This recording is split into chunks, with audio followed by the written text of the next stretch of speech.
কক্সবাজার থেকে ঢাকা অভিমুখী বিমান বাংলাদেশ এয়ারলাইন্সের একটি ফ্লাইট উড্ডয়নের পরপরই চাকা খুলে যাওয়ার ঘটনা ঘটেছে। ওই অবস্থাতে উড়োজাহাজটি ঢাকায় হজরত শাহজালাল আন্তর্জাতিক বিমানবন্দরে নিরাপদে অবতরণ করেছে। এ নিয়ে আলোচনা করতে ঢাকা ক্যান্টনমেন্ট থেকে আমাদের সঙ্গে যোগ দিচ্ছেন এভিয়েশন অপারেটর্স অ্যাসোসিয়েশন অব বাংলাদেশের সেক্রেটারি জেনারেল মফিজুর রহমান। জনাব মফিজুর রহমান, আপনাকে স্বাগত জানাচ্ছি ইন্ডিপেন্ডেন্ট সংবাদে। বড় একটি দুর্ঘটনা থেকে আজকে রক্ষা পাওয়া গেল। উড়োজাহাজের চাকা খুলে যাওয়ার পরও নিরাপদে জরুরি অবতরণের পুরো কৃতিত্বই কি পাইলটের? দেখুন, পাইলটদের কিন্তু এই ধরনের পরিস্থিতি মোকাবেলা করার জন্য, এই ধরনের ইমার্জেন্সিকে হ্যান্ডেল করার জন্য প্রস্তুত করা হয়।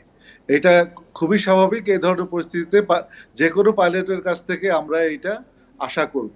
তারপরেও যে ইমার্জেন্সি পরিস্থিতিটা, আমি মনে করি যে পাইলট খুব ভালোভাবে এটা সামাল দিতে পেরেছে। কিন্তু একটি বিমান যখন উড্ডয়ন করে তার আগেই তো প্রয়োজনীয় পর্যবেক্ষণ করা হয়, সেটি আপনি কোনো ঘাটতি দেখেন কিনা? দেখুন, একটা বিমানকে আকাশে পাঠানোর জন্য যে কোনো সব ধরনের প্রস্তুতি নিয়ে তার সেফটি নিশ্চিত করেই পাঠানোর কথা। তো এখানে যেটা বোঝা যাচ্ছে নিশ্চয় ব্যত্যয় হয়েছে, এবং সেটার জন্য আমি মনে করি প্রত্যেক এয়ারলাইনের একটা নিয়ম আছে। সেই নিয়ম মাফিক তদন্ত করে যদি কেউ এটার জন্য দায়ী হয় তাকে শাস্তির আওতায় আনতে হবে। আর যদি এটা কোনো ম্যাটেরিয়াল ফেলিওর হয়, সেটা কেন হলো সেটাও দেখে তার প্রয়োজনীয় পদক্ষেপ নিতে হবে। সেইটাই নিয়ম সাধারণত এয়ারলাইনে। এই ধরনের দুর্ঘটনা যাতে ভবিষ্যতে না ঘটে, কি ধরনের সতর্কতামূলক ব্যবস্থা নেওয়া জরুরি বলে আপনি মনে করেন? দেখুন, এয়ারলাইনে অপারেশনে নানান ধরনের ইমার্জেন্সি আসে, যেগুলো এক্সপেক্ট করা যায় না সেগুলো চলে আসে। তো এই ধরনের এই যে চাক্কা খুলে যাওয়া, এটা বিমানের তৃতীয় ঘটনা আমার জানা মতে। তো এইটা কিন্তু এক্সপেক্টেড না। আমি একজন অ্যাভিয়েশনের মানে মানুষ হিসেবে আমি নিজেকে বিশেষজ্ঞ বলবো না, আমি সাধারণ জ্ঞান থেকেই বলছি যে বারবার একটা ঘটনা এটা কিন্তু একটু ডিস্টারবেন্সের মেসেজ দেয় আমাদের। কোথাও না কোথাও আমাদের গাফলিতে আছে, সেগুলো আমাদের দেখা অত্যন্ত জরুরি বলে আমি মনে করি। আরেকটি বিষয় একটু জানতে চাই যে উড়োজাহাজের বিকল্প কোনো চাকা কি থাকে যাতে একটিতে ত্রুটি দেখা গেলেও ম্যানেজ করা যায়? না, দেখুন, এটা কিন্তু বিকল্প চাকা তো আর উড়ন্ত অবস্থায় লাগানোর কোনো সম্ভাবনা নেই।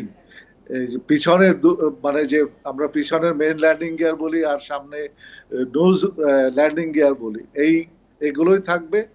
পিছনে এবং সামনে সবগুলোতেই দুটো করে চাকা থাকে, এবং এটার কোনোটাই খুলে যাওয়ার কোনো যৌক্তিকতা নেই। আমাদের অপারেশনে মেনটেন্যান্সে সেই বিষয়টা সবসময় ভালো করে দেখা হয়।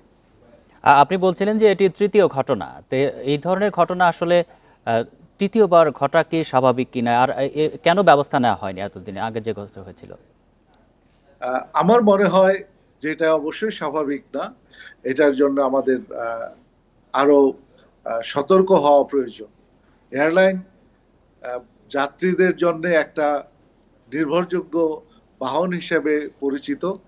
এর অ্যাক্সিডেন্ট ইনসিডেন্ট রেট কিন্তু রাস্তার যানবাহনের চাইতে অনেক কম, অনেক অনেক কম। তারপরেও কিন্তু সারা বিশ্বে নিরাপত্তাকে, অ্যাভিয়েশন সেফটি বা এয়ারক্রাফটের সেফটিকে সবসময় ঊর্ধ্বে রাখা হয়।